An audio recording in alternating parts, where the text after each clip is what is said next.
You're watching Experience Comic Culture and Sales, streaming live daily to Facebook, YouTube, Twitch, and Twitter. 2, 1. Do you guys know what the word Schadenfreude means?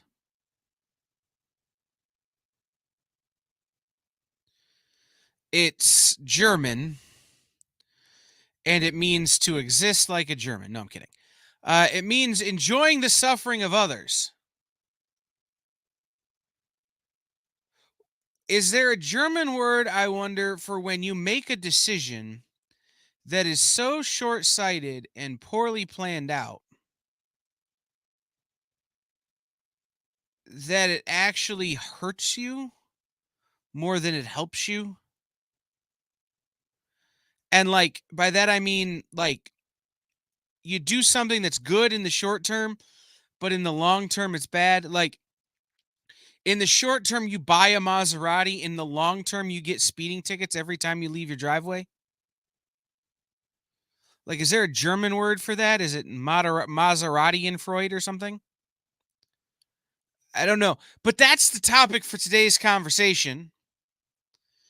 Have superhero movies shot in themselves? Ooh, I figured it out. Have they Plaxico Burressed themselves?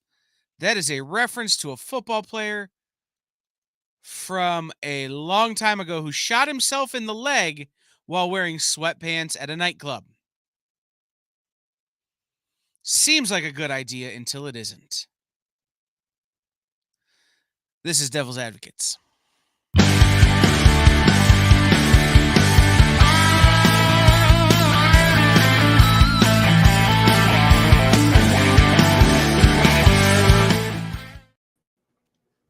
What's up, everybody?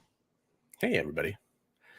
It's been like at least 2 days since this guy and I appeared together on stream on this channel, so... It hasn't.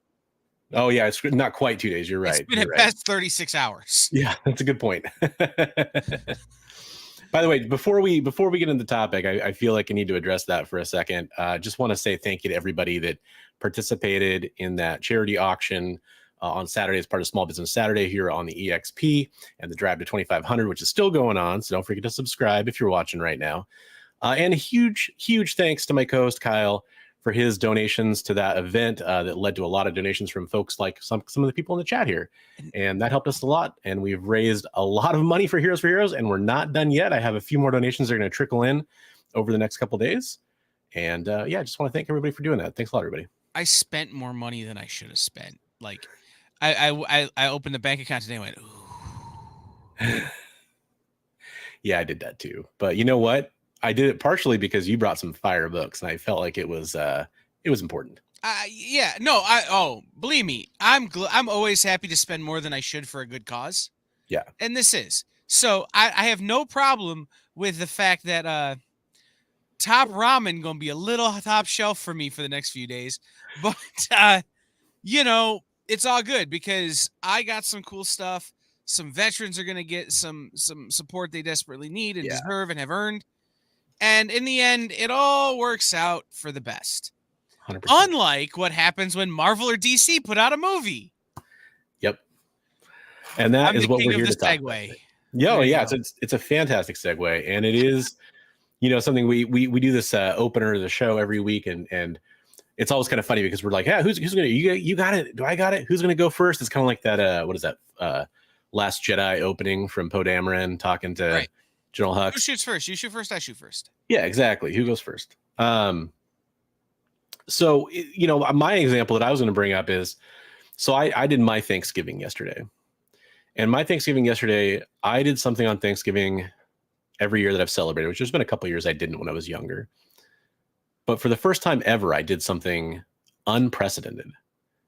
I did not go back for seconds on Thanksgiving. And that is kind of what it's like for me right now with specifically the MCU. To whatever government organization is listening, I do not stand by the not going back for seconds. I also don't understand why you wouldn't celebrate Thanksgiving if for no reason other than it's a great meat eating holiday. Like you celebrate it for the meat, and not for whatever else is involved with the holiday. There were a couple of years in my 20s when I worked out of state and I didn't know anybody in the city I worked because I was kind of on assignment essentially. Mm-hmm. And it was in a small place where everything was shut down on Thanksgiving, and I didn't want to like cook a big Thanksgiving dinner in my apartment or whatever that I lived in at the time. So that's why. That's fair. But that's why you can always find a Denny's or a Waffle House. They're always open. Literally did not have a Denny's in the places I was living at those times.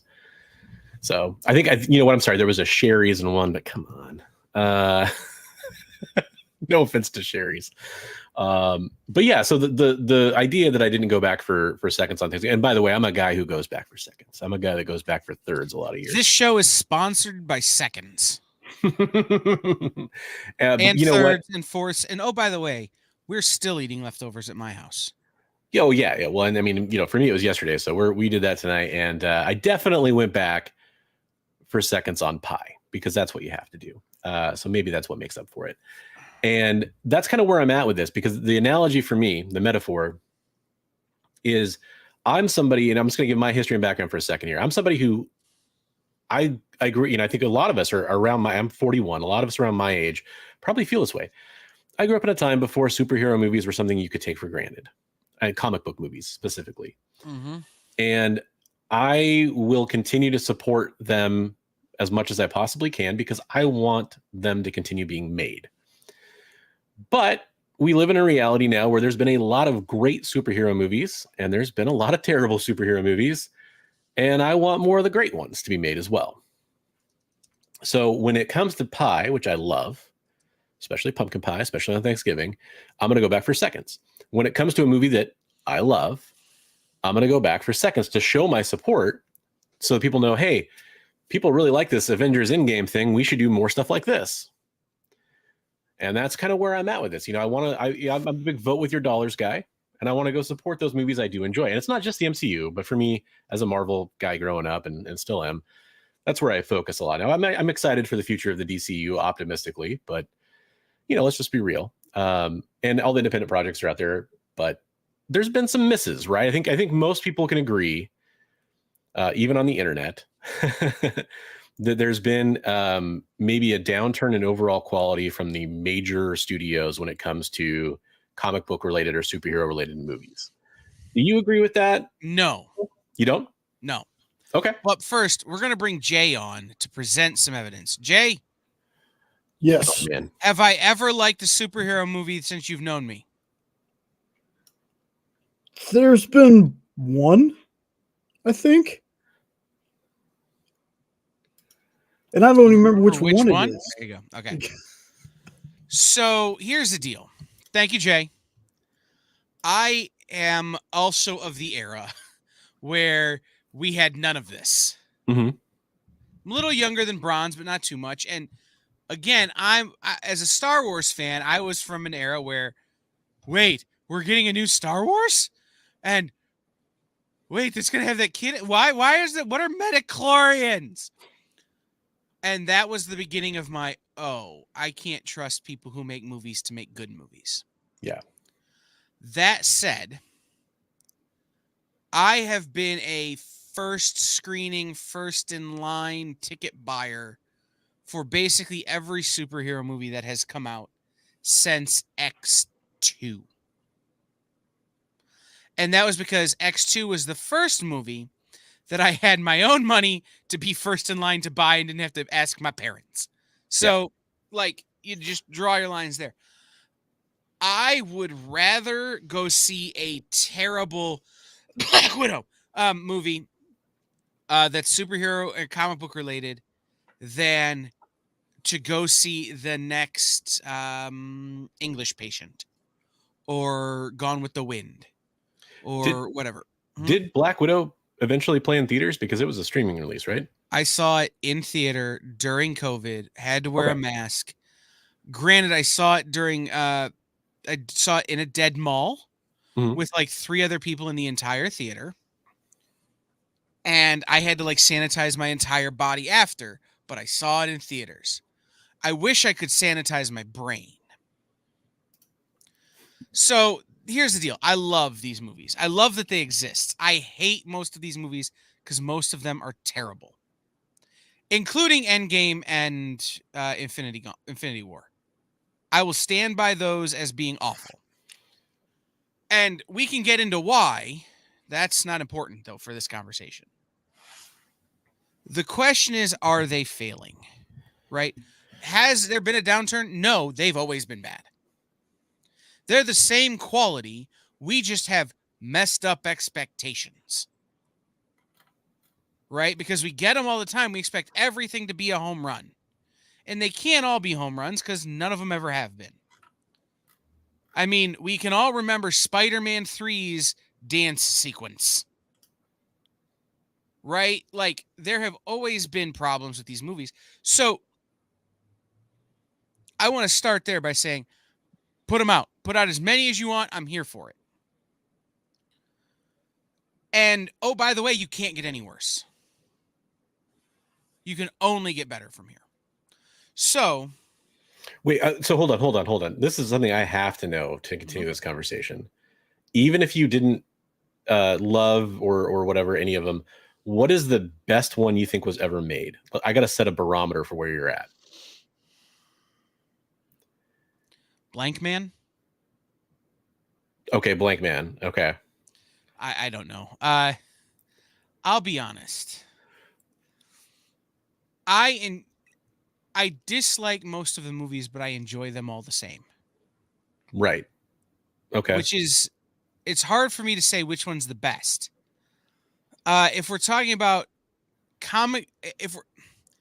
my criteria is this an accurate representation of the character from the comic book that I've spent my whole life loving?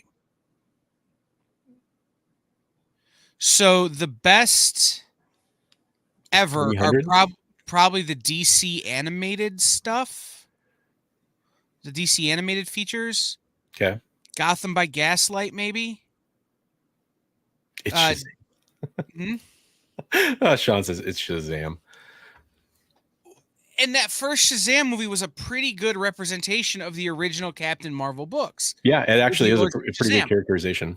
Right. It's a pretty good representation. So it ranks high. Right? My favorite Marvel movie is Guardians 1, the original Guardians. Because those aren't the Guardians of the Galaxy. But that movie is a lot of fun. Yeah. Right? But they're not the Guardians of the Galaxy. So why are you calling it Guardians of the Galaxy? Captain America Civil War was an Iron Man movie. It wasn't even a Captain America Civil War movie. And it definitely wasn't a Civil War movie. Agreed on that one. So if you're going to call it something, call it Iron Man in Captain America's slot. Whatever you want to call it. But you can't call it Civil War and you can't call it a Captain America movie because it wasn't. Anyway. Well, but so it's important for me to know that. And the reason why, because I mean, I know that you're going to take a different approach on this than I am probably for the topic. And that's fine. That's the whole point of this show, really. Right. But for me, I have to kind of establish a baseline. I think, and you know, I'm going to say MCU a lot tonight. And the reason why is because it's strictly the biggest thing out there. It's the biggest film franchise, especially for comic books.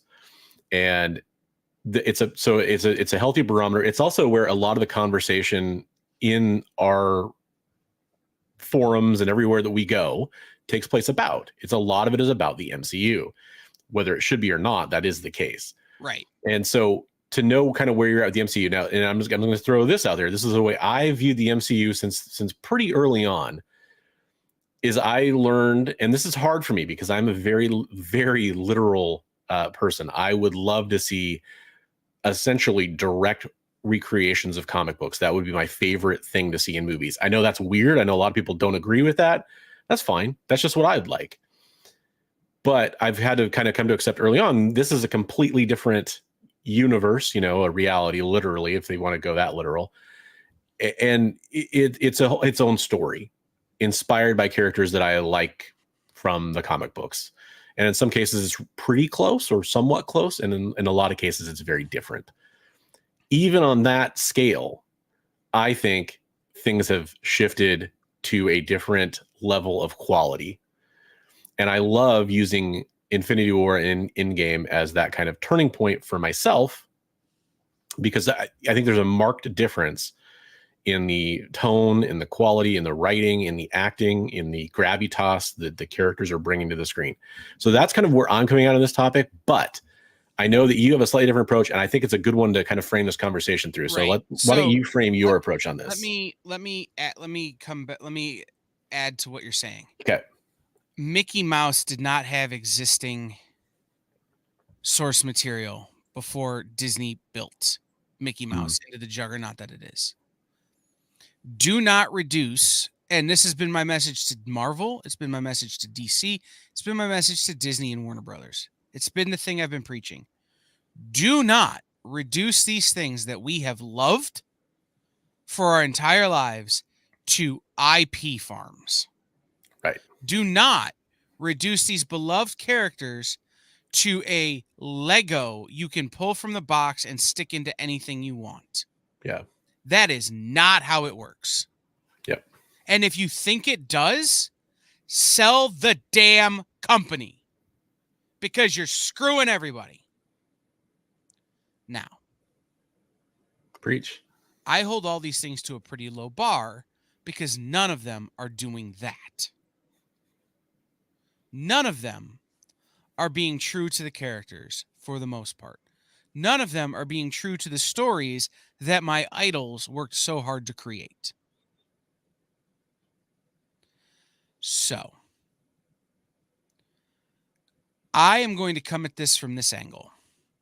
I don't think the quality of the movies has decreased. I think our expectations and what we expect these movies to be has changed. What we use to measure these movies have changed. And I think these companies did it to themselves. So I don't think superhero movies are failing. I think we're grading them on the wrong curve.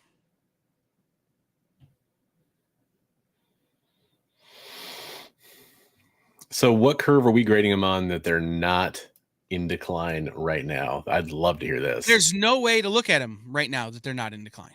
Yeah. This is what I'm saying.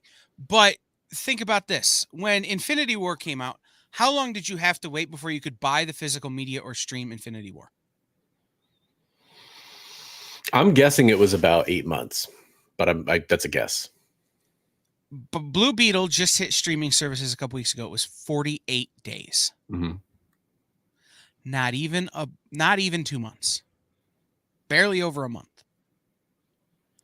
Marvel's is in theaters right now. And I'm counting down the days till it's on Disney Plus. Yeah, but hold on though. Like that's to even have that conversation though, I think we have to acknowledge why that happened. No, we don't. And here's why. Here's what the industry's changed. No, we don't. Because here's the thing. Those companies could have chosen to keep those timelines. COVID is done for the bulk of their viewership, correct? There are still some people who won't go into movie theater. Right. Because it's whatever, and that's fine. But would you say that's less than 10% of the audience? That's irrelevant to the point I was going to make, which is that, or at least tangential to the point I was going to make. I shouldn't say irrelevant. It's more that people's movie viewing habits were changing before the pandemic, and when you add in this new standard that occurred for a period of time, call it 18 months, call it 2 years, where you had that shortened window, or in fact, no theatrical window, or next to no theatrical window, where it was only in select theaters because those are the ones that allowed it, or international because those are the ones that allowed it. You've created this expectation in the public. And I'm guessing that studios have looked at data that tells them that this is working in their favor. I don't know why else they would continue to do it. Okay. I'm not saying it's not working in their favor. I'm saying it's skewing the data that we see. Correct. Yeah, I agree with that. So it goes to Disney Plus, and they don't have to tell us how many damn people have watched it or how much they've spent watching it. Yeah. When it's in the box office, they can't stop us from finding out. Yeah. So all of a sudden, instead of looking at the full picture of the data, which we got for Infinity War, right, which we got for Endgame, because they were in theaters, and then it was 8 months before we could watch it again unless we went back to the theater. Yeah.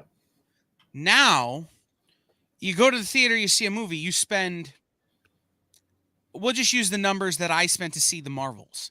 $5.75 because I went to a matinee on a Sunday. Right? I'm not paying full price. God dang, those Midwest prices, man. I got Well, bro, you got to find a dying mall where the only thing keeping the mall heat on is the movie theater. Well, that's my theater. It's still $10 on a Sunday matinee. That's nuts. Yeah. Do you at least get the Lazy Boy recliners with the heated seats?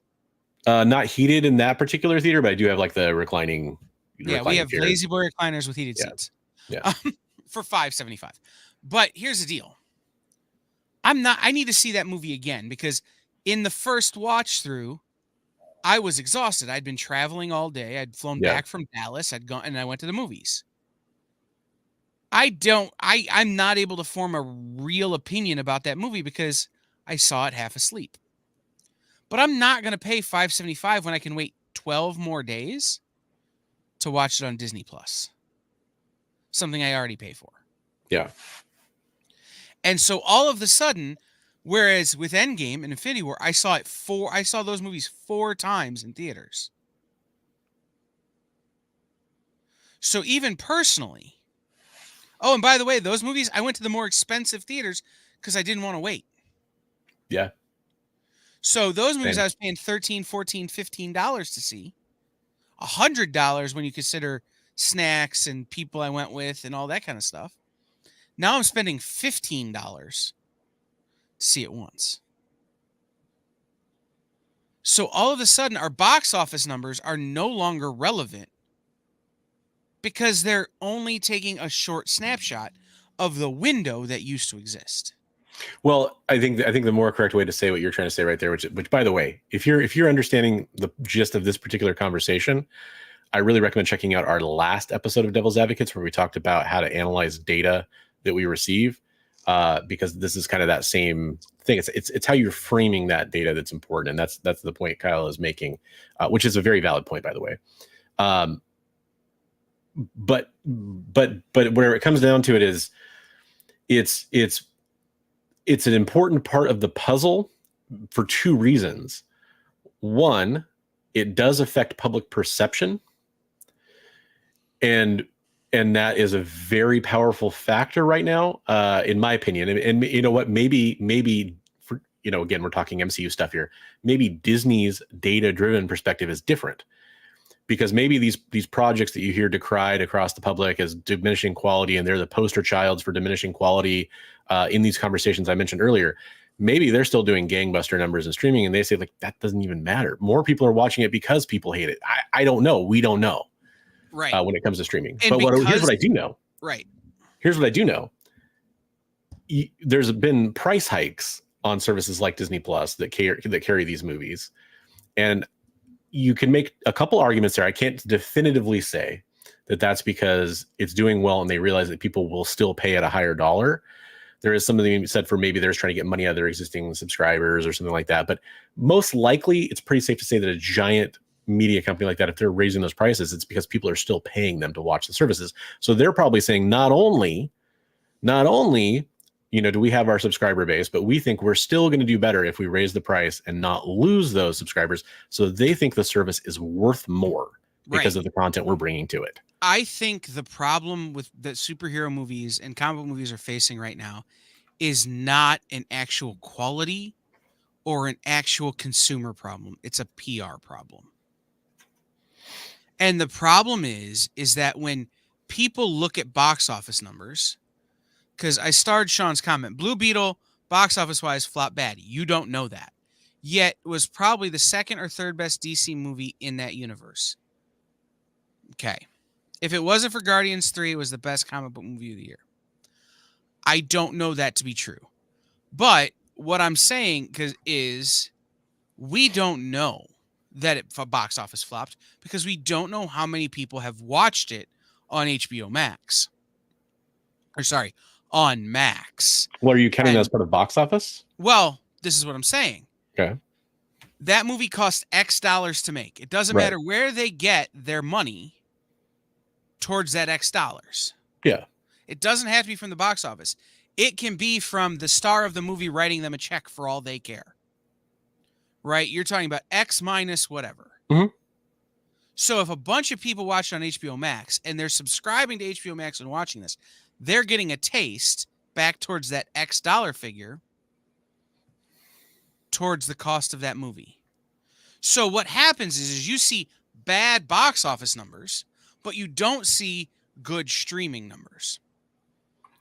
And so these movies are actually doing really well, but we don't see it. And what's happening is exactly what you said. Oh, hold on, though. Hold on. We don't see that either. We can't say that for sure. Right. These movies could be doing really well, and we don't know.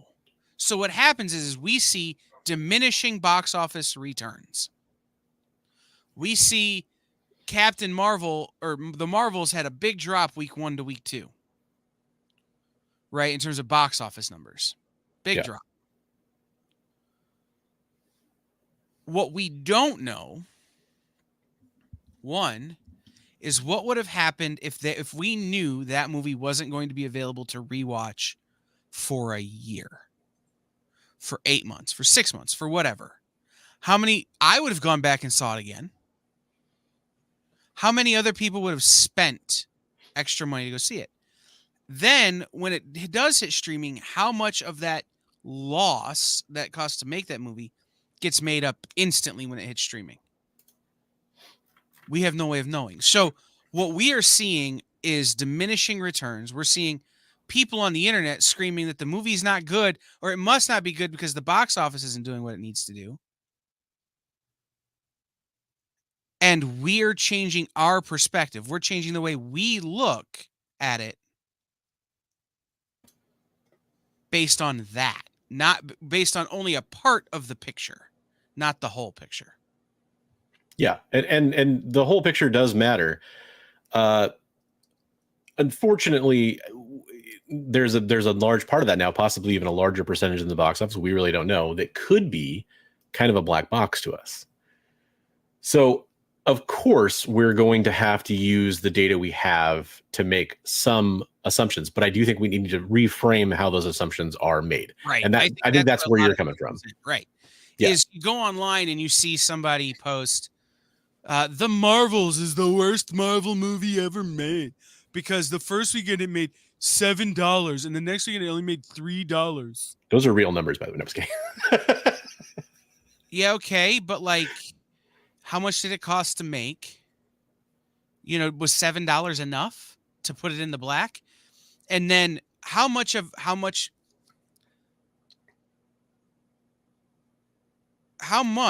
was it designed to be a loss leader? Yeah. There's other things at play here that we're not considering when we talk about quality of a movie. Did we need to burn someone's contract? Like, did we have to put someone or something in this movie to get out from under a bad contract that Disney wrote? Because they're not going to be able to do any more movies. Did we need to do this movie to introduce Niles Crane into the MCU?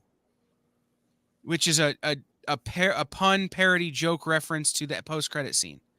Do we need to have a whole thing where we explain why cats are important in the MCU? Like, because they're going to do Cats, the Marvel movie. Like, we don't know what Marvel is doing. We don't know what Disney has planned. So we don't know what they were prepared to eat on this movie, or we were prepared to gain on this movie. And all of that is without the elephant in the room, which is that it couldn't be promoted properly by the actors until the very last minute because of SAG-AFTRA strike. Correct. Which is true. And so of anything Blue Beetle as well, for that matter. Right. Anything we look at since May, over 7 months, hasn't been promoted the way the studios would like them to be promoted. And I would like to use that because I just talked about Blue Beetle, which apparently is hard for me to say for some reason. I didn't realize that. I'd love to use that to kind of segue to some of the comments that we got throughout the show. We've kind of been saving those up. So we're going to go through and we're going to tackle some of your comments, guys. please understand as we're going through the show and we're having our back and forth, we're always going to get to those comments. We'd love for you to stick around and see what we're going to say about them. We highlight them only if they're extremely time sensitive to what we're saying. Yep.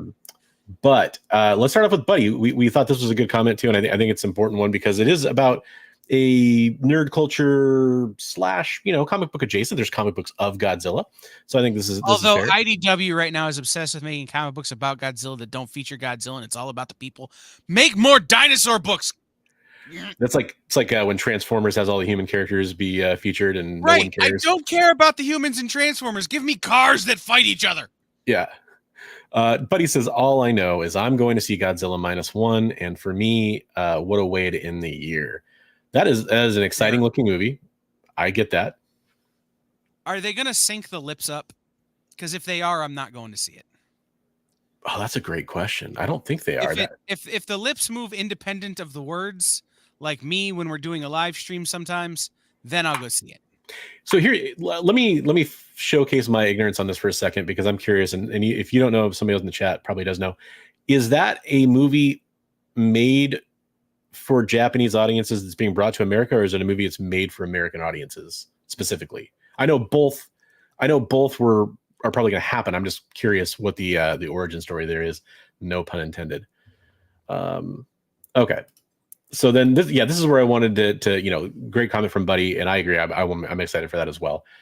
From Sean says Blue Beetle box office wise flipped bad. I think it means flop bad. Yet it was probably the second or third best. We read this one earlier, and I'm actually going to go forward to another string of Blue Beetle comments that was made about that, about how you talked about correcting the box office numbers. But this is kind of where I wanted to step in for a second and talk about what I mentioned about the Marvels and its lack of ability to promote.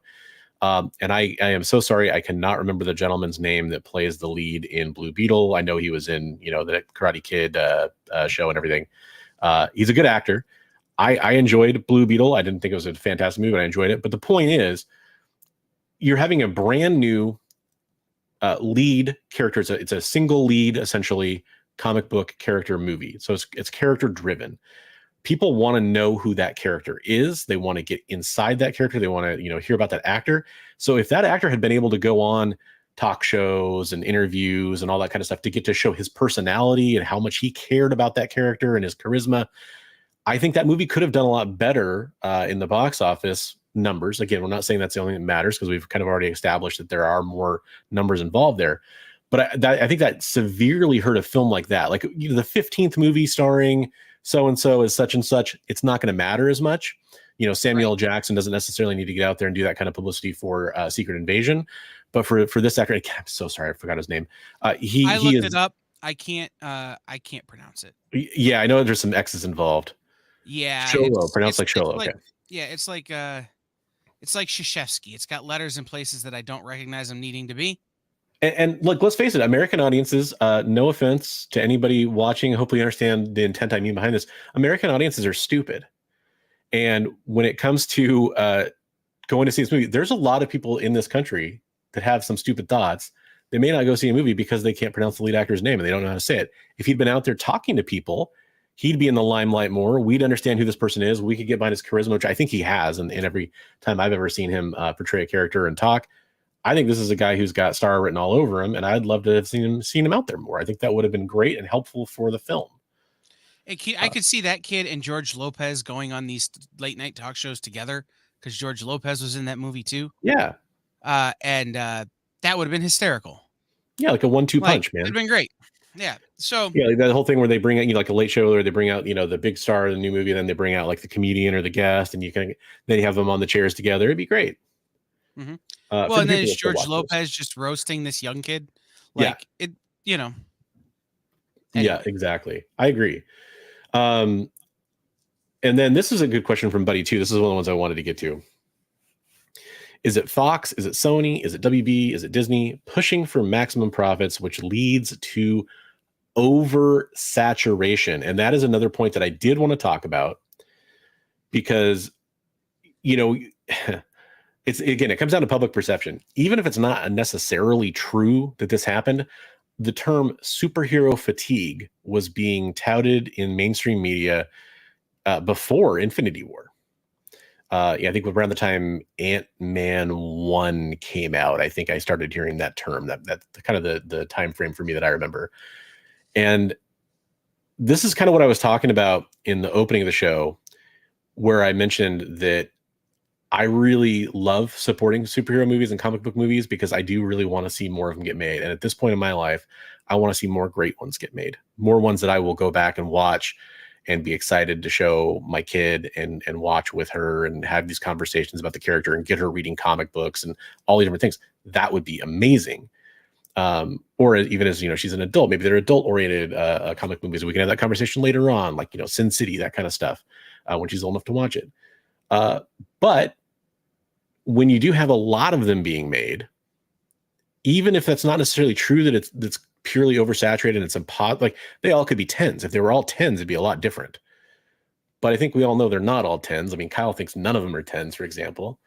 And I don't think many of them are 5s. Exactly. So when you have that going on, having a ton of them isn't going to help. And I'm kind of happy to see by hook or by crook, Disney has sort of had this idea come forward. And again, kind of, I'm primarily focusing on MCU here. I know that's not the only thing that's out there. They are slowing down their release schedule, at least for a while. I know next year, supposedly, we're only getting Deadpool 3 from them in theaters. Because they don't have any choice. Let's be real. Right. But there's supposed to only be one MCU movie for the next year after that, I believe. If I'm not, maybe it was 2. Yeah, I think it was supposed to be more than that. But there was some. But my believing there's some more than that maybe conflating series and like specials. Like the Guardians Christmas special isn't technically a Marvel Cinematic movie. It's a special. Yeah. So does it really count? But I may be conflating multiple things, but I think there's more than that the year after. Okay. I thought it was just going to be it's less than a handful of films. It's less. I think it's like 2 or 3 at the most, I want to say, from my memory, which could be flawed. So I think that's a good point. I think it's one that's worth addressing in this conversation. Eddie says, "Oh, okay. Did you click on that or did I?"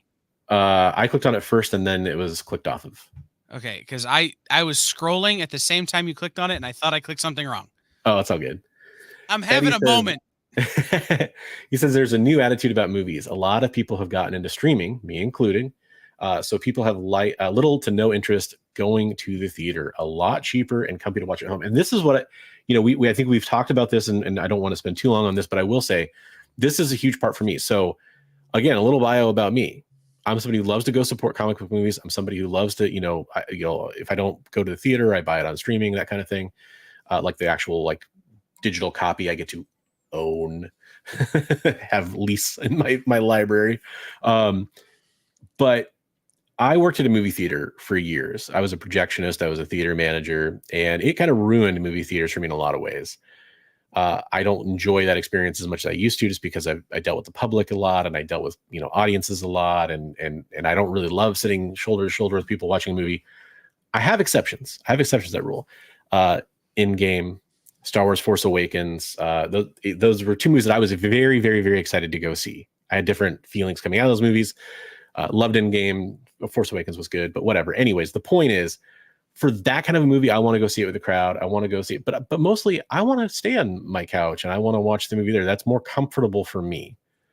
I don't want to have to listen to some idiot talking on a cell phone or blurting out like, "Oh, I think that's a Easter egg," or something like that. Like, first of all, no, you're freaking wrong. It's not. It's a blatant clue to something that already happened that isn't an Easter egg. But yeah, anyways, that's the kind of stuff that bothers me about viewing the movies in public. And I think a lot of people feel that way. I think there's convenience to be separate. People have nicer TVs. They have nicer sound systems. There's some things that I would say you only want to watch in a theater. There's some things I would say you only want to watch like in an IMAX theater, for example. But I'm kind of a snob when it comes to that stuff. But I can understand that, man. So I have been a streaming subscriber since Netflix started streaming. Like, I was still having them send me DVDs and I was paying for their streaming service. However, I will go to the movies 2 or 3 times a week still. Wow. During the pandemic, I was going at least once a week. But I'm the kind who will, I have a doctor's appointment at 11:30 on Thursday. So if that takes a half hour, I could be in the movie theater by 12:05. what's showing. Right? I tend to go to middle of the day matinees or special events, special screenings. I'm not always going to see the newest new releases, right? Like I went, what was it, 3 weeks ago or so, and saw Ponyo in theaters. Great movie. Because it was $6.50, and I could go in the middle of the day, and it was a great way to spend my afternoon and kind of decompress before I had to come in to go to work. You know, so I'm a go to the movie theater guy, and I still have all the streaming services. I still stream constantly. I don't have cable, but I stream constantly. So let's face it, if you have all the streaming services, you basically have cable at this point. Right. No, it's true. And this is why I bring up streaming and why I kind of was ranting against streaming. I love streaming. But to this point, and this is going to be changing, but we don't know in what way yet. We have to see what happens. Streaming numbers are private. These companies have not been forced to share their streaming numbers with the public like they have with their box office numbers. So if we come to find out that Blue Beetle, which Sean I'm going to use because Sean has the numbers here for me, cost $104 million to make, and it made $129 in theaters, but it made another $250 in streaming. All of the sudden, that movie looks a lot more successful than it does just looking at these two numbers, right? A $25 million profit is nothing. But a $275 million profit is something. And like we have to say this too, or at least I feel like I have to. There's a term called Hollywood accounting. I know Kyle knows this. I know a lot of you in the chat knows. A lot of you are very smart people. You're here after all. Of course you're smart. But Hollywood accounting is a real thing, and it makes me question numbers I see, like the budget for a film, the advertising budget for a film, how they're counting their grosses, and just throwing this out there, the point we're talking about how streaming numbers are obfuscated might have a lot to do with Hollywood accounting, because I'm going to go ahead and assume that some contracts with some actors and directors and folks involved in these projects are structured around these days around streaming, partially. Not all the time, probably, because I know that's probably something that a lot of actors would probably fight for example, that maybe they don't get. But my point is that there's probably some fudging going on, so that it's tough to trust that. Because the reason I'm saying that is because you say $104 million, and maybe you're 100% right. But does that include the advertising budget? Maybe the advertising budget was an extra $30 million on top of that. So are they really underwater on that film still? Like, right. It's hard to say. Right. And there's no way to know. And again, Hollywood accounting is a big part of this, which is why we have to, when we look at the success of these movies, when we look at is the superhero cinema failing, we have to take into consideration factors that are outside of Hollywood accounting. Yeah. So, I want to talk about this. Yeah, that's a big one we got to talk about.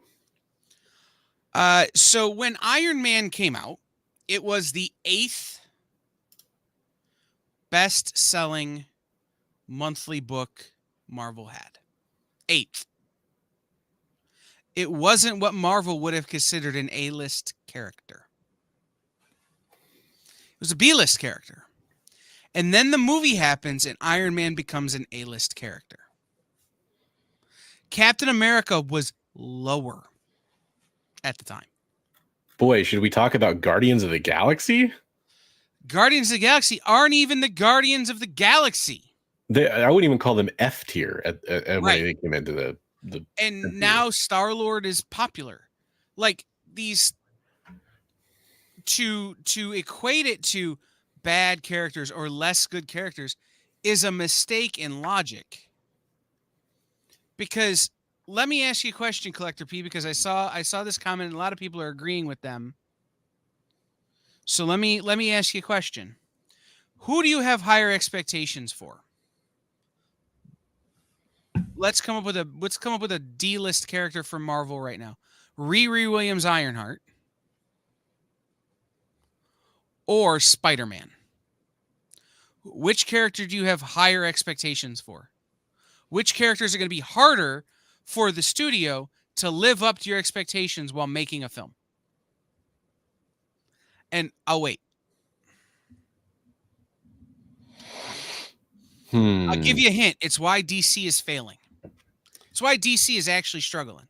And why what James Gunn is doing is going to be the single greatest thing DC could have done.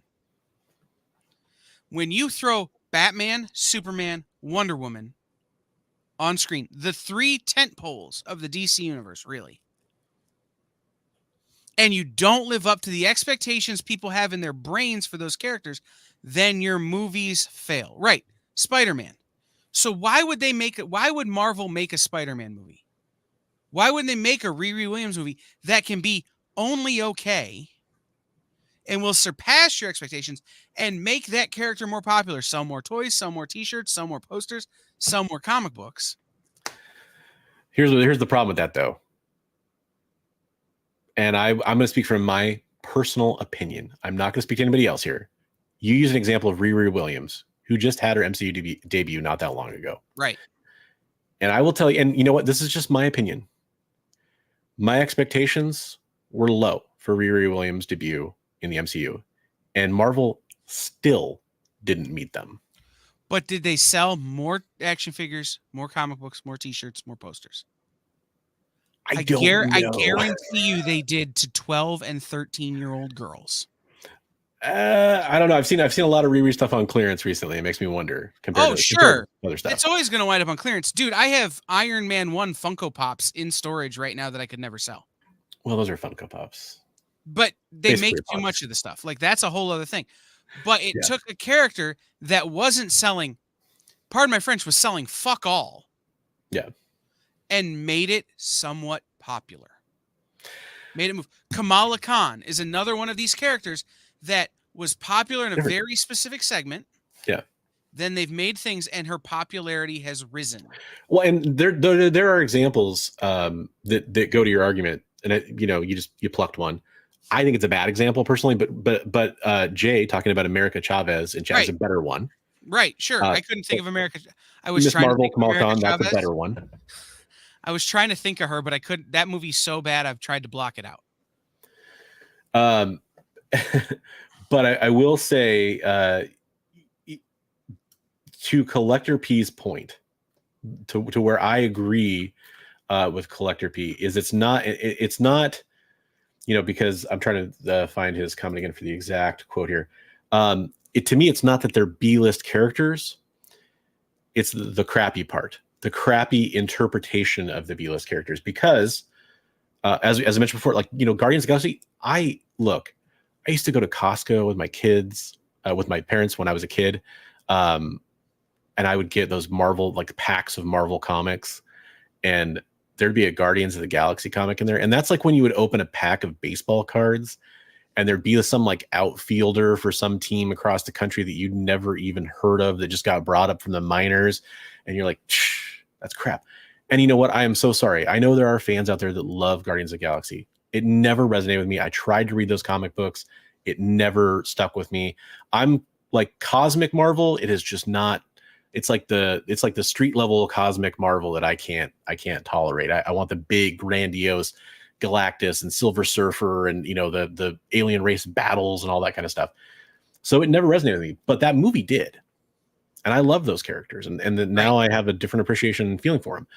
But to my example earlier, Riri was a character. I was out of comics when Riri debuted in comic books, and I was really excited to see how they were going to portray her, partially because we have this Iron Man sized hole in the MCU right now, and I wanted to see how that was going to be brought forward. And it just was such a milquetoast representation of a new character that I was supposed to be excited about. She felt shoehorned into the movie a little bit, and it's that interpretation that was part of what led me to believe, why are we doing this? Why are we trying to bring in these characters in these movies in this particular way? And it's where I understand people that do have when you say that the quality is declining. whether you agree with that or not, and some people do and some people don't, and I don't think it's universally true, those are the kind of decisions that make me wonder, what are we even doing? We have plenty of why not give her her own Disney Plus show or give her her own movie and not give her a cameo, a small cameo in a movie, maybe, if you got to choose her first. Sure. But anyways, that's where I'm at with that one, and I just have to bring that up. So to dispel this, Thor is a D-list character. At the time when the Thor movies happened, Thor is only an A-list character because of the movies. Bad writing, I will give you. This gender swapping thing that Collector P brought up and this manipulating characters, I don't think has as much to do with it as anybody thinks, because again, if all they ever do is make movies and comic books that sell to people like me, when I die, no one else will ever read them. So I'm willing to give on some of that, as long as you're doing an accurate representation of the character, right? So if you make Iron Man a woman, it still has to be that story arc, right? You still have to represent Iron Man well, even if it's played by a woman. And so the first part has to beget the second part. You have to nail a script to be able to make that kind of change, and I don't think they always do. So I will give you that one. Look, real fast, this is what I want to say. This is kind of the yin to the yang of the comment that I made about the quality of the writing and the character development. And by the way, I just saw this comment. So Milton Stapler says lack of character development seems to be a problem. And look, I mentioned the word gravitas earlier. And another way you could look at that is the charisma of the characters involved. And again, it's an allegory, folks. We're talking about the MCU. It's the big target. Okay. When you talk about what Robert Downey Jr. brought to the character of Iron Man, I was excited for that. A lot of people, you may not remember, a lot of people were extremely skeptical of that. I was a huge Robert Downey Jr. fan in the 90s, which is kind of a weird thing to say, believe it or not, but I thought he was a great actor. He sold me in movies like Hearts and Souls. His one season on SNL was a little questionable. That's very true. That's 100% true. But that whole season of SNL was a little questionable. A lot of one season SNL cast members end up having interesting careers outside of SNL. But look, here's one that blows me away. Human Torch as Captain America, Chris Evans. I mean, he brought a weight to that role that I did not expect Chris Evans to bring. He delivered, and no performance is really an island. That comes down to writing. It comes down to direction as well. It comes down to everybody that was on the set that day that helped make that shot look and sound and feel great. But it is also somewhat of a charisma issue. The MCU right now, like who is the lead in the MCU as it stands right now, the current plot of the MCU? Who is like the person that everyone can't wait to see show up in another movie? They can't wait for that next line to be delivered. It used to be a few answers, and now you're going to get a smattering of answers stretched across a lot of characters, and it's not in a good way. It's not like there's so many awesome characters that everyone can't wait to see in the next film. It's kind of like this hodgepodge. I would ask you, who is the lead in Marvel Comics right now? Who is the character that you can't wait to see their book come out? Who is the character that has to show up in everybody else's book to make it sell? There isn't one, and there never has been. It only started happening when we started making movies. I don't know. I'd say at different points in time, Spider-Man and Wolverine both could have held that. How many Wolverines is too many Wolverines? No, right. But Wolverine was in fact selling books when he appeared in other books. Spider-Man was in fact selling books because people wanted to see him more. Those things didn't really happen until we started throwing them on screen. No, that was happening in the 90s. That was happening in the 80s. When we had the cartoon shows and after we had the live action shows. That's fair. Right. That's the bulk of the existence of these companies, there was no lead. Every character had to carry their own weight.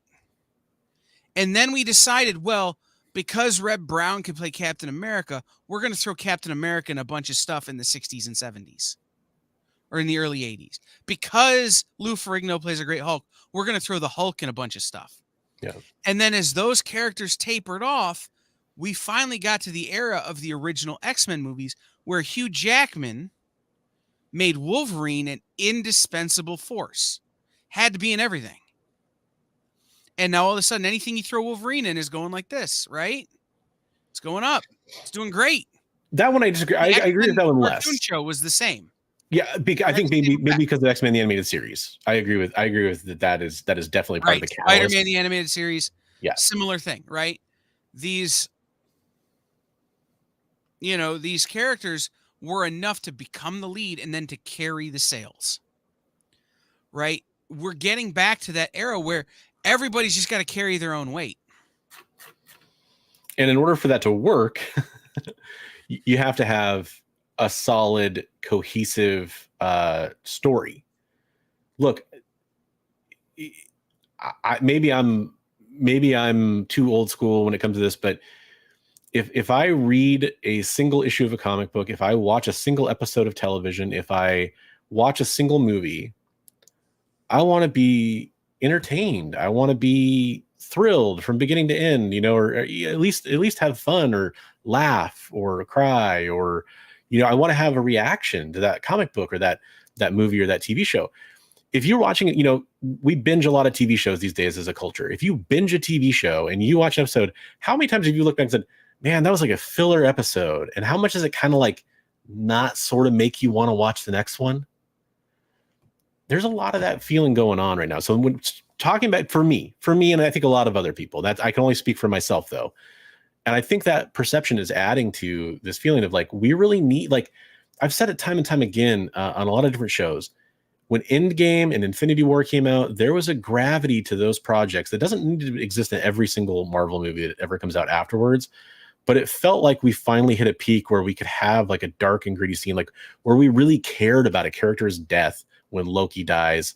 We really cared about, watching the Hulk get his butt handed to him. We really cared about those moments because it was shocking, or because it subverted expectations, or because we were on the edge of our seats, because we cared about those characters, because we'd had this buildup, because it wasn't a laugh factory where every 10 seconds we had to laugh. It didn't have to be lighthearted. It didn't have to be these extra types of things that mile a minute that were being thrown in all these new projects. Take your time, build it, make a good standalone project. And if you do that, you're not going to have these conversations about whether or not the MCU is failing. And I think to ignore that in the grand scope of what's going on is foolish, because it is something that a lot of people that are going to these movies, that are watching them on streaming, even though they're already paying for the service later on, feel like. I think at the end of the day, we want better. We want more, and we deserve more because we're willing to fork over the money to get it. Sorry. Got on a soapbox there for a second, folks, but feel pretty strongly about it. I had to say it. See, and I just think you're just assuming that point of things could be better when I continue to tell you things are the same as they've always been. We just are looking at them differently. Yeah, but what I can do is look at my own personal subjectivity of the scale of what I feel about these movies. And again, it's a little bit of a logical fallacy or a inappropriate debate technique for me to say that I think a lot of people are on my side. I'm petitioning to a bandwagon, but I do think that that's not a stretch to say that a lot of people do feel like, like how many people they can't wait for the Fantastic Four because they think like, oh my gosh, it's finally, and then there's rumors that come about the Fantastic Four and they're like, oh, why? I just want the guy who's playing Ben Grimm to call the guy who's playing Reed Richards' cousin one time because he's great in The Bear. But here's the thing. I'm going to skip a whole bunch of comments that I want to go back to and bring this one on. Okay. If superhero movies weren't failing them, what would all the YouTubers be talking about? The weather, I'm guessing. Right. We would be talking about anything else if every other YouTuber on the internet wasn't screaming about how these movies are failing. If every other YouTuber on the internet would just accept that, gee, maybe our perspective has shifted. Maybe our expectations have changed. Not the quality of the films and not the actual benchmarks that make a film successful, then yeah, this whole conversation would be for nothing. Yeah. Because the reality of it is that this perception that these movies are failing, that they're not doing as well as they used to be, is driven by people who are trying to get your clicks, like I did with our thumbnail. right? It's driven by people who are trying to get you to click on a video or click on a link or click on a web page so that they can get their monetizations up, so that they can make money, so that they can go to the movie theater and see the movie without you there, so that they can see it in peace. I may be extrapolating a little bit just for my own personal benefit, but you know what I'm saying. If it wasn't for this outrage culture, if it wasn't for hot take theater that happens so much on the internet, Bronze and I would be talking about whether or not that hat is for the Denver Broncos or the Western Michigan Broncos or the Stallions from the XFL. I see it says Denver, but we would be having a conversation about something as simple as what does your hat mean? Because we wouldn't have anything else to talk about. And so I think it's important to remember that part of this is what we're being fed by the content we put in our brains. And I think that is playing an overwhelming role in this as well. But and look, this is a part of the conversation that I definitely wanted to have, and I'm so glad you brought it up here, because it is absolutely an important piece of the conversation. Here's where it's funny to me, because I make comic book YouTube videos. Don't worry, not that many people watch them. It's okay. I don't care what any talking head says about the MCU at all. Same. I don't. And I never have, and I never will, but I am aware of like the general perception. I am aware of at least what the YouTube algorithm thinks that I'm going to care about based on some of the other content that I watched, which, by the way, I don't click on those videos very often. It happens once in a blue moon because there's some reason that kind of motivates me to do it. It usually has nothing to do with the content of the video. It's usually more for literally like, this is what I do for a living, research purposes, right? So it is interesting that is a huge part of it for a lot of people. And I think it does affect, I mentioned earlier, you're affecting the public perception. And let's say Disney, the company that, is responsible for Disney Plus, and they want those streaming dollars, and maybe they're excited about all the streaming money that's coming to Disney Plus, and they think it's totally satisfactory to make, 8 more seasons of She-Hulk and all that kind of stuff, because it's actually going to work out really well for them financially. And they could be 100% correct. But what I will tell you is that the public perception is going to hit a point where it affects even those streaming numbers. Because if everybody says long enough, that's bad. Listen, I'm about to say something that's going to get me kicked off the internet. The joke that Nickelback is the worst band that ever existed is a meme at this point. I saw Nickelback live 25 years ago. I don't remember exactly. It was a long time ago. Didn't know who they were. And you know what? I thought it was a decent show. Now, do I think they were overhyped? Yes. Do I think the MCU is overhyped? Yes. Did people like me play How You Remind Me too many times to make that song so that song became bad? Yes. Yes, exactly. Is Nickelback the worst band that ever lived? No, because Kid Rock is still alive. Are you messing with the bull god?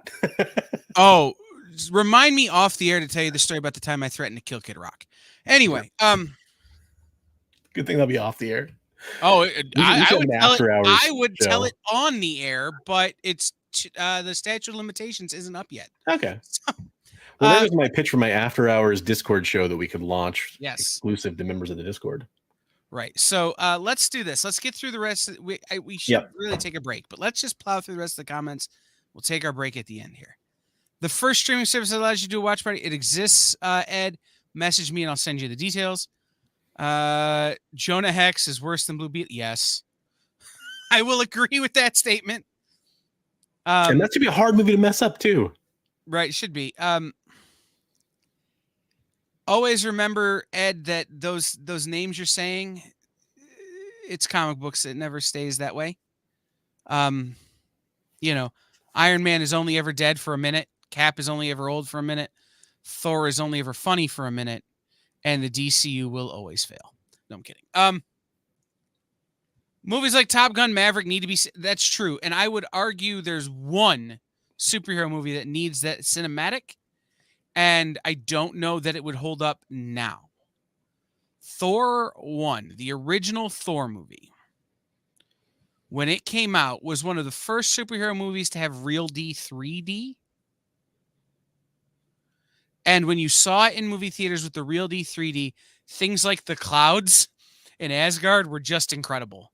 None of the movie was any good, but the settings were very pretty in that real D 3D where it felt like the cloud was coming out of the screen at you. That was cool. No, for sure. I would say Batman 89 was a pretty amazing experience, but I was 7, so what do I know? Yeah, I don't have that. Not stored in the memory banks. I was this many. I know. So I have strong memories of that movie, but mainly because of the Hot Wheels car. So when you pay a flat fee per month to a streaming service, how much of that fee would you credit to a movie? I don't know. And that's kind of what I was talking about earlier, right? Until these numbers become more transparent, we have no way of knowing. Unless you pay extra for the movie to rent, how would you get right numbers? It's going to be the end of an algorithm, right? Yeah. How much of your $9.99 a month, although none of them are $9.99 a month anymore, how much of your $11.99 a month goes for every minute you watch? Right? It's going to be the end of an algorithm that is going to be figured out by the studios, and they have to now because it's part of the contract that they just settled with the writers and actors. But so, I guarantee you at some point, Eddie, though, they could probably say, literally, this is how many seconds you watched of this, and this, and they put it into buckets. Time watched per thing versus dollar in, and that's a formula they could easily figure out if they wanted to, which I'm sure they do. Right. So, like I said, that algorithm is going to become public. What the data from that algorithm means may never be something that we're able to fully break down, but it's why data matters. Right? It's why when we talked about that last week, when we talk about data being so important, it's why understanding the numbers that are being given to you is so important, because then you can start to decide, okay, this is the narrative of being fed. These are the actual numbers. How are the two different? Bringing B-list characters allow for marginal. I love this. GZDR4EV. I don't know. I'm going to assume you're Godzilla Doctor forever. I'm going to go with that because we talked about Godzilla, so I'm going with it. And thank you for watching on Twitch, by the way. That's where I watch these shows when I'm not on them or pressing the buttons on them. I watch them on Twitch. So allows for marginalized communities to have representation on screen. I think that's huge because if we only ever did what other people perceive as A-list characters or characters that people know, you would only ever see a bunch of white dudes. Yeah, and look, that is talking about to Bueller's comment about what would YouTubers have to complain about, on I'm paraphrasing. There's a whole cottage industry that has grown up around the idea of mocking that type of content being brought to screen, and that to me is personally disgusting. But it gets clicks and people keep watching. And you know what? I see similar things when it comes to content that I do, content that I make. I see people getting clicks that it's because it's drama, because it's a hot take, because it's, the TMZ of that particular world or whatever. And people watch it. So as long as people keep watching it, that kind of content's going to be around. But that stuff is disgusting to me because there absolutely is. If you just talk Marvel, just talking Marvel again, there's hundreds of thousands of characters. There's thousands of great ones. Many of them are from different walks of life than Tony Stark and Captain America, and we should be seeing them on screen too. Yep. Absolutely. 100% agree. Well said. Ed says my A-list characters are characters they made cartoons of when I was a kid. That's fine, but that doesn't actually reflect the state of Marvel when these movies started coming out. And everybody has to have their own rubric, and so that's a fine rubric to have. But it's always important to me to remember the reality of the situation. when the Phantom Menace came out, Star Wars fans were so hungry for Star Wars content that wasn't written by Timothy Zahn. That movie would have done gangbusters if it had been all Jar Jar Binks. For at least the first couple of days. And then everybody would be like, bro. And then it would have died off. There's still people that swear and die by it too. Right, it's true. I will always and forever defend that movie except for Jar Jar Binks and Metachlorians. Because it was the first time I ever had an opportunity to see a Star Wars movie in that format. Something that I've loved. I can remember my dad sitting me down at 5 years old to watch the trilogy the first time. Like, I have the strongest memory because my dad wasn't a sit down on the couch, we're going to watch a movie guy. It was a sit down on the couch, we're going to watch football or baseball. Right? And then he would let me watch movies that he was watching. And if I promised not to tell my mother. But it's how I saw It and Nosferatu and some of those way too young. But he sat me down. We took a Saturday and watched them all. And it was the thing. So you got to define your own list there. Yeah. But I think it's important when we talk about this thing to remember the actual state of Marvel Comics when the Marvel movies started, really. JD, I think Kevin or Marvel has lost faith in its own stories. They feel that only fan service and spectacle will keep the billions rolling in. But I think that's in response to people, again, telling them that their movies aren't doing a good job. Screaming and yelling about how their movies aren't doing a good job. Screaming and yelling about how the box office isn't like it was when they're not releasing movies the same way they were. I have a solution I want to pitch, but I want to get through these comments first. At a certain point, though, yeah, I think you also have to factor in that there are things like Rotten Tomatoes and Metacritic, and any movie studio is going to be cognizant of those numbers. How much they take it into consideration is going to be a different story. Right. But you do have to be cognizant that that is a factor that is included as part of that as well. Right. Not just money. Right. And also, I mean, just, raw critic scores from critics they care about, even if it's not the total aggregate score. So there's some things I want to bring up here about this stuff, but I want to get through these comments. Sure. Marvel feels less defined in that part of things, whereas DC of Batman, Superman, Wonder Woman, right. But DC has been losing to Marvel because DC keeps trotting out their pillars and not doing good with them. Right? If you have high expectations for Batman because you know all about Batman, because you've read Batman, you've watched all the Batman movies, seen all the Batman cartoons, you've followed all the Batman anime, whatever. And then they come out and they may have a movie where Batman looks weak compared to Wonder Woman because Wonder Woman has the next movie coming out. You're going to be disappointed and that movie is going to do less well. By the way, I'm still mad about Batman versus Superman. Well, and by the way, to give a real good, so I worked in movie theaters during this time, so I can speak to this really clearly. I worked in movie theaters when Spider-Man 1, Spider-Man 2, and Spider-Man 3 came out. I'm talking about the Raimi films. And I can tell you that when Spider-Man 1 came out, it did gangbusters. If you don't know, Spider-Man 1 was delayed because of 9/11. And because they had to reshoot a section of the film and essentially take out a section of the film that involved the World Trade Center. So it had kind of a timing and an anticipation behind it that was a little unprecedented. And it was a really good movie for the time. That's all I'll say about it. Then Spider-Man 2 came out. In Spider-Man 2, I moved to a major metro market and I was working in the movie theater still. And that was insane. We were flexing movie theaters to show additional houses to show extra showings. Those were selling out within 20 minutes when we did that. It was nuts. Spider-Man 3 came out. Oh my gosh, the anticipation, the fever pitch, and then the reaction afterwards. It changed things. Right. Amazing Spider-Man, Amazing Spider-Man 2, they were different. And then when we had the kind of revival of Spider-Man later on, I think those were fine movies. I'm just saying that it is a completely different ball game after you've dropped the ball as a movie star with an established character to that point.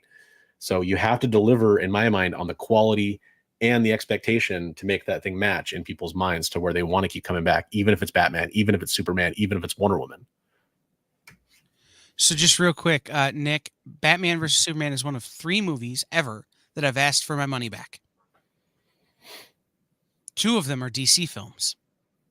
I will say this much. The first time I ever saw that movie, I waited the longest on that movie versus a lot of other movies. That probably only about 2 or 3 movies I waited to watch a really long time. And that one I watched whatever it's called, the ultimate cut or whatever of that movie. And it's not the Snyder cut because that's Justice League, but there's a definitive cut or an ultimate cut. I can't remember what it's called. And I saw that and I was like, this movie isn't that bad.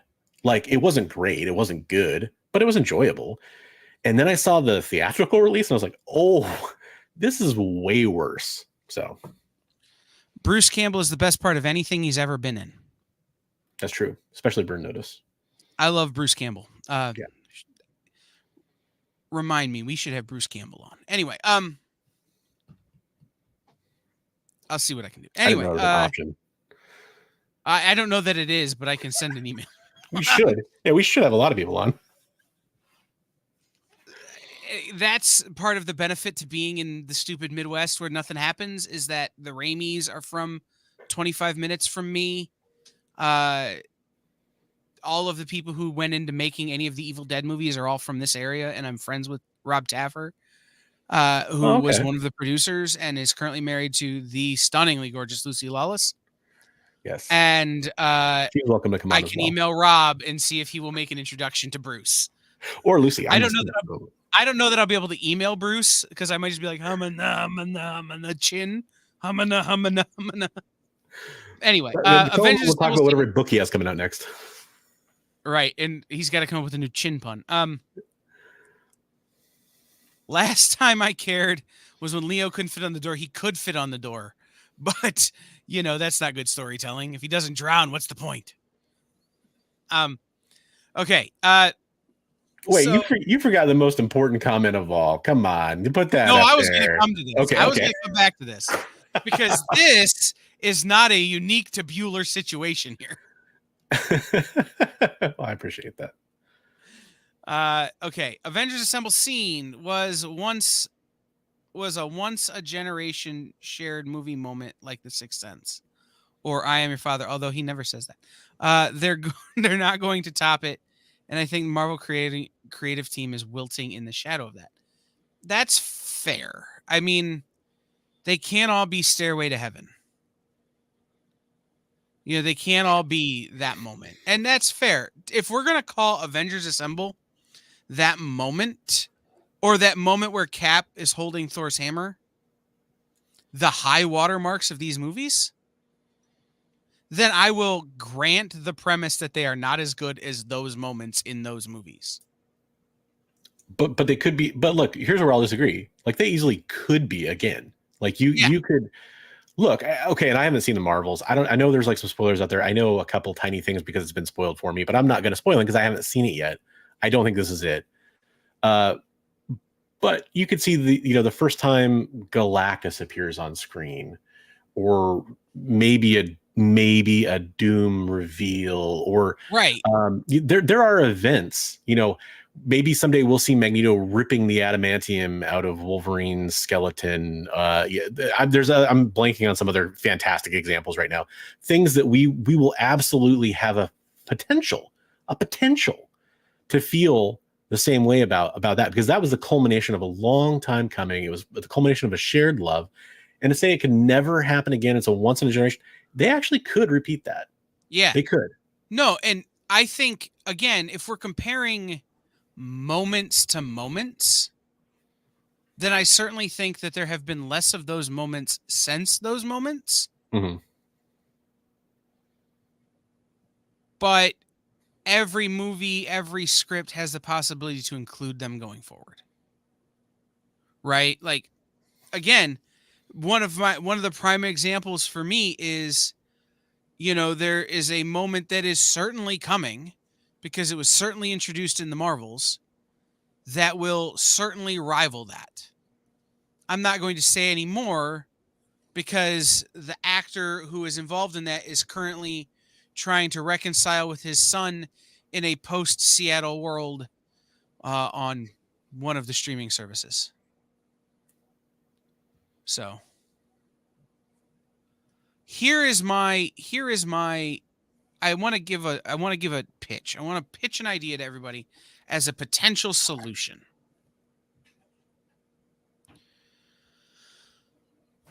We are not, for any reasonable amount of time, going to have a new normal mechanism for measuring these movies in the ways we used to.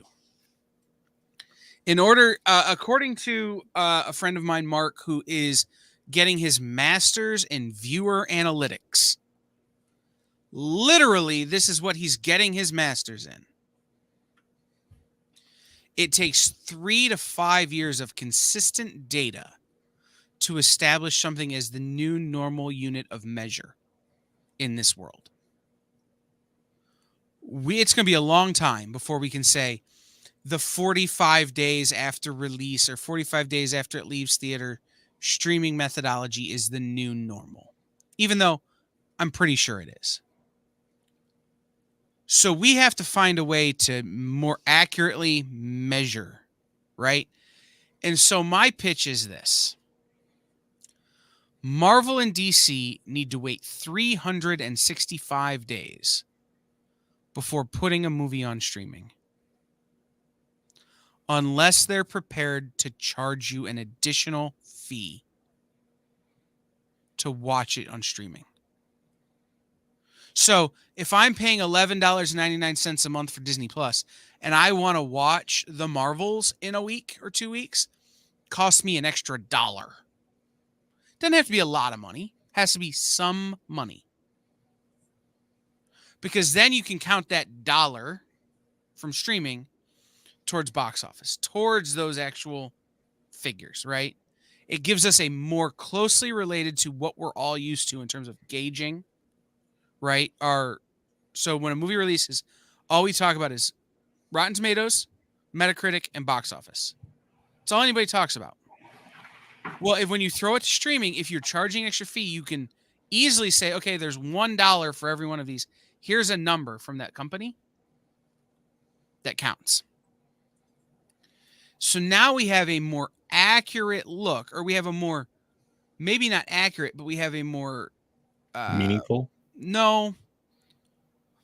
Representative? No. I'm trying. Comparable. Right. Look at what the numbers are, right? Like, okay, we made 137 million in theaters, and then once it hit streaming, I'm making up numbers, Milton. I don't actually know what I pay for this crap. But so, okay, we made 137 million in theaters, and then we had another million come in from the $1 on stream. That means 1 million people watched it. Right? That would give us a more accurate representation. So we had all this money plus 1 million from streaming. We'd be able to say if these things are successful or not. But there's other ways you could do that. So here's one, and this is the one that Disney's going to like the least. Release the frickin' numbers. They're right. I mean, but we have to assume they're never going to do that. Yeah, but I mean, or it's going to be a little bit like with comic book sales, where they'll do it when it's worth touting. Right. Yeah. But like, when I say like X-Men is the number 1 selling issue of all time, kind of thing, that kind of thing. Sure. But that's what I'm saying. That's why I'm saying we need to come up with there needs to be a thing that we could say we can count this many views on streaming. Yeah. That they don't have to say, well, of that million, it only came from 750,000 people. So that means 250,000 people watched it at least twice. They don't have to say that. They just say 1 million. Yeah. Okay, great. 1 million views.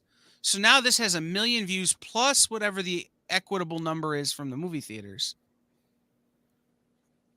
And now we're starting to say, okay, we can compare apples to apples, but even though they're different kinds of apples. Well, I mean, in a way, that's kind of the same apple, because you can't count how many people went and saw the movie 2 or 3 times in the theater either. So. Right. But that's what I'm saying is it's closer in terms of being comparable. Right. I agree. Yeah. At the same time, I think we as the people of the internet, and I'm going to speak as the president of the internet. So I am Al Gore for this moment.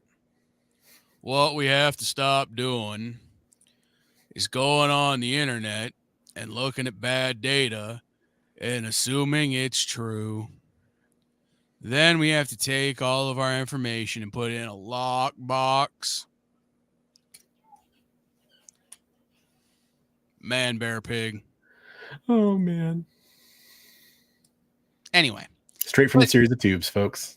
it's true. Like the internet has got to stop killing these things before they exist. Well, right. I mean, they got to in order for a series of things to happen. Will they? Probably not, because it's the freaking internet. No, because the internet's a cesspool. Yeah. Except for you fine folks here. You guys are great. I've met me. I wouldn't want to be a member of any club that would have me, so I'm willing to stick by my statement. I'm talking about the people watching. I'm not saying us. Oh, that's fair. Yeah. Yeah, it's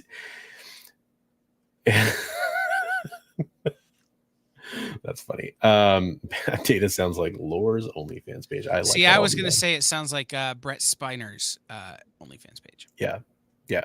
That should be the name of his like comedy special, his one man tour he does. So what's a moment DC could do on that level? There's a ton in the DC Comics. Ooh, hold that thought.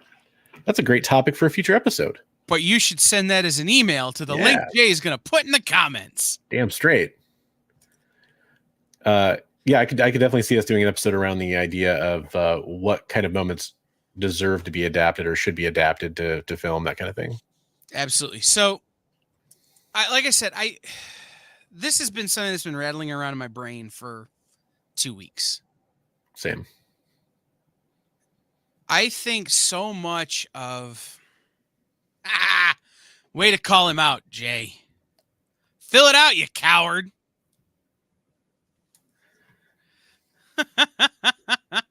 Anyway. And we talked about it last week, and it's come up. It's been my point of contention this whole week, or this whole episode. We are right now spending so much time saying things are better or worse than they used to be, without looking at the whole picture, because we're not being given the whole picture, and we're looking at data that isn't meant for us and trying to extrapolate it in ways that it works for us, and the data was never meant for us. And we look at box office numbers, and Jay said it somewhere. I've said it before, I'll say it again. Box office does not make a great movie. But guess what? What box office does do is it keeps the people on the internet quiet. It keeps the people on the message boards quiet, because you can't argue with a movie making a lot of money. Avatar 1 was a dumb movie, but it made more money than God. Avatar 2 was an even dumber movie, and it made more money than God. And it made James Cameron God. James Cameron has spent so much money on the Avatar movies, he could have cured cancer and had money left over. Actually, that's the reason we're waiting for those other Avatar movies, is because he's actually building the real planet of Pandora now with all the proceeds. Exactly. So, big box office doesn't make good movie. I've seen great movies, fantastic movies, that have done so bad in the box office, directors, writers, and actors have quit the business. And they're great movies. Yep. So the problem is, and again, I go back to it, the only data we have is box office. The only data we have is Metacritic score or Rotten Tomatoes score. So when you're looking at bad data, thank you, Sean. I won't call you a schmuck for 8 whole minutes. Welcome to Mooseport. Yeah, that's one.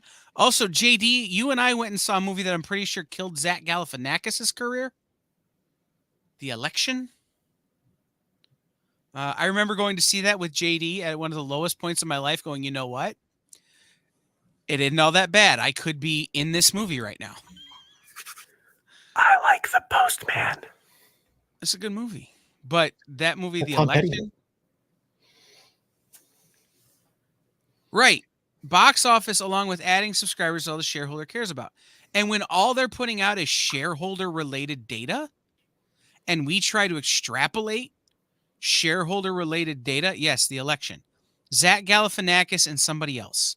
I don't even remember who was in it. Might have been Ed Helms. Anyway, That sounds right. Real bad. Oh, that's just Hangover, isn't it? Damn it. I don't know. Anyway, I'm gonna have to look this up now. But when all we're looking at is shareholder data that is created for shareholders, and we as fans are using it to determine whether or not something is good or not.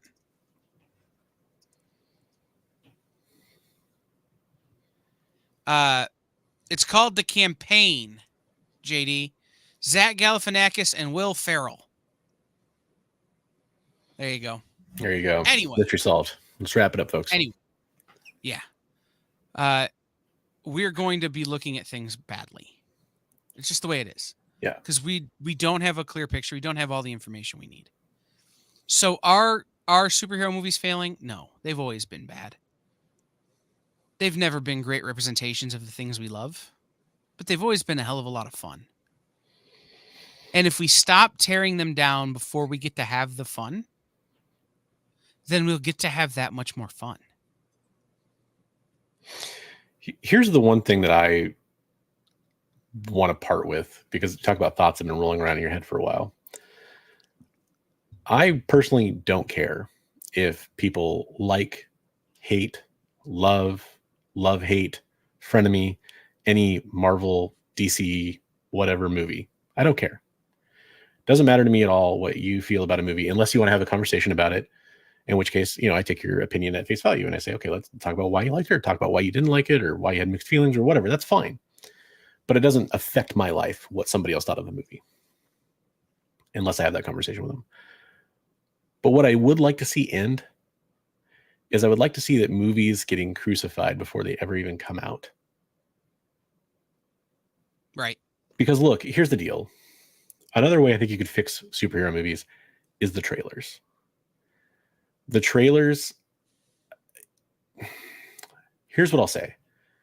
I did not enjoy the character of Echo in Hawkeye that much. Frankly, I just didn't think it was that compelling. The trailer for the Echo series looks fantastic.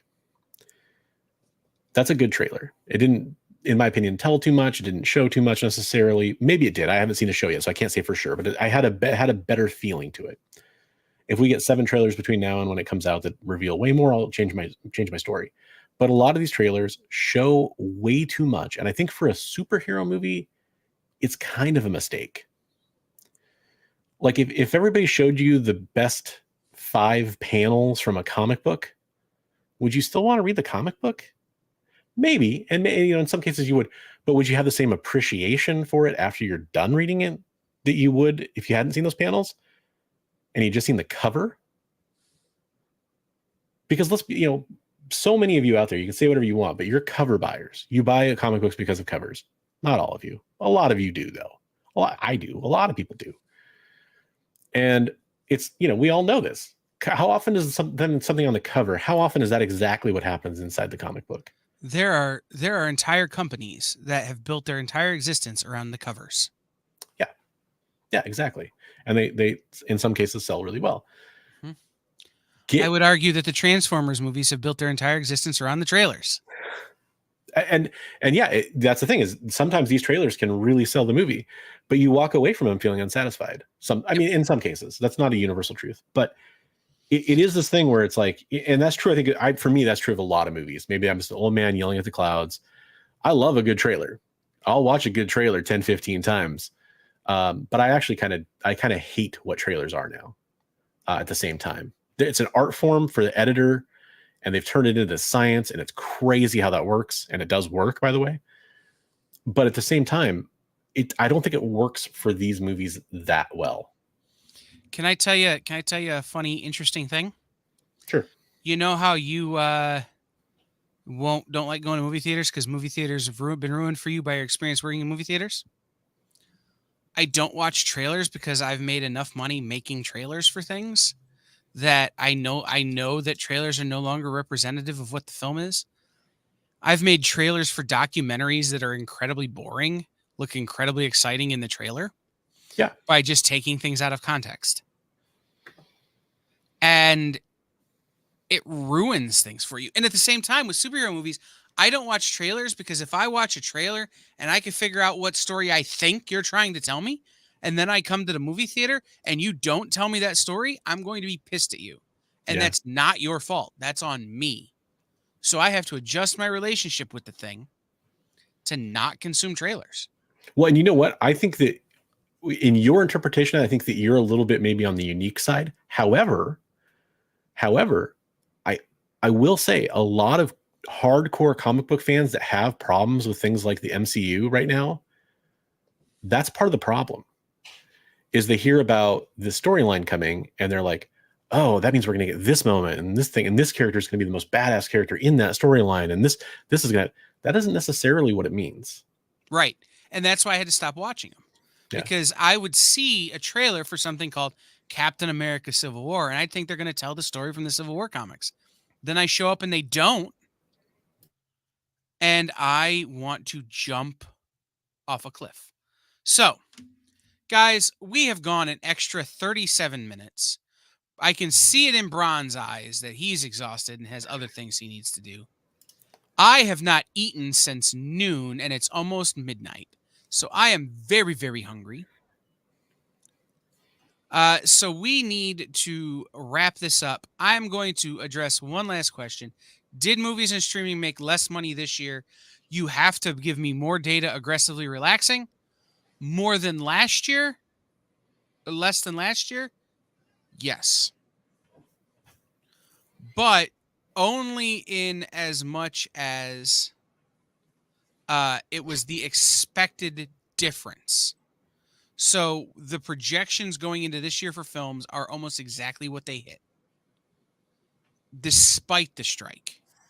They would have made more than projected if it weren't for the strike. Also, I think you're kind of looking at coming from the pandemic to post-pandemic full circle as well. I would expect more of a flat. If that was the only real factor, I would expect that to be kind of flat, not growth, for example. But then you add the strike in, and it's yeah, right. It's projections this year. What did I read? It was supposed to be 37% down from the year before, from 2022. Was what studios were projecting, and they're going to wind up like 38% down. With the strike. However, that 38% down is still a 12% increase over pre-pandemic numbers. Figure that one out. And my parting thought with all this, kind of along those lines, will be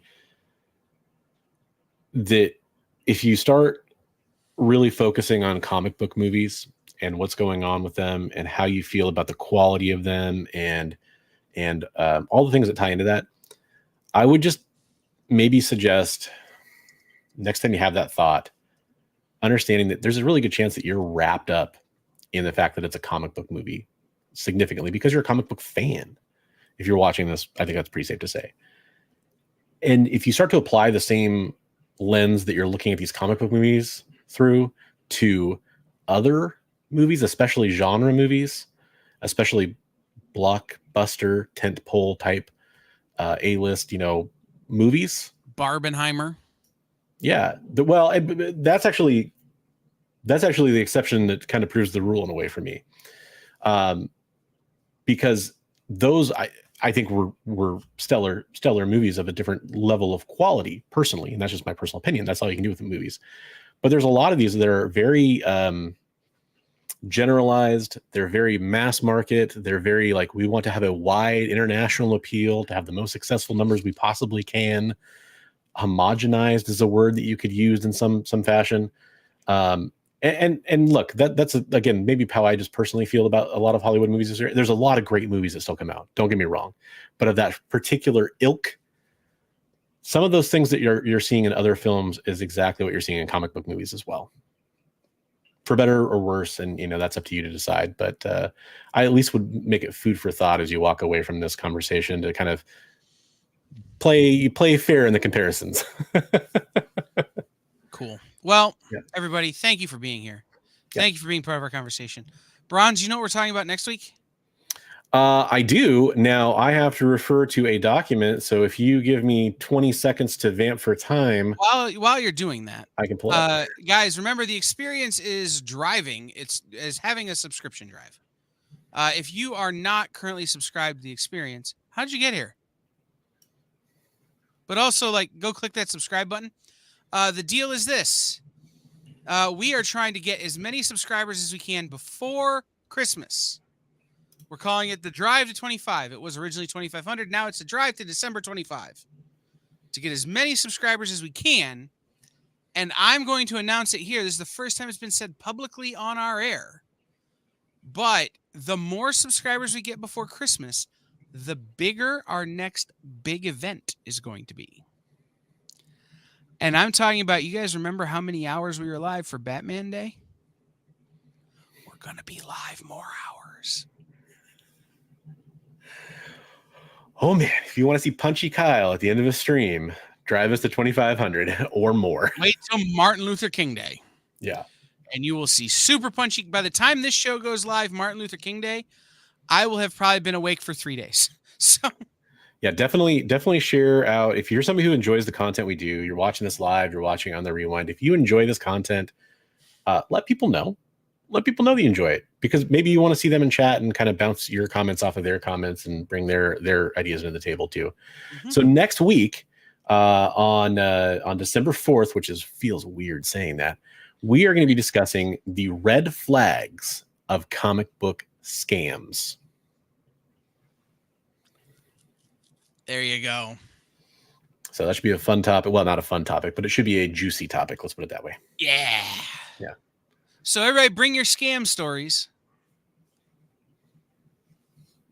You know what? Email Bronze send Bronze in Discord. Send Bronze your scam stories. Absolutely. Have a good night. All right. Last thing. Stay tuned for the commercial that's coming up right after this. It's important that you watch it. Yeah.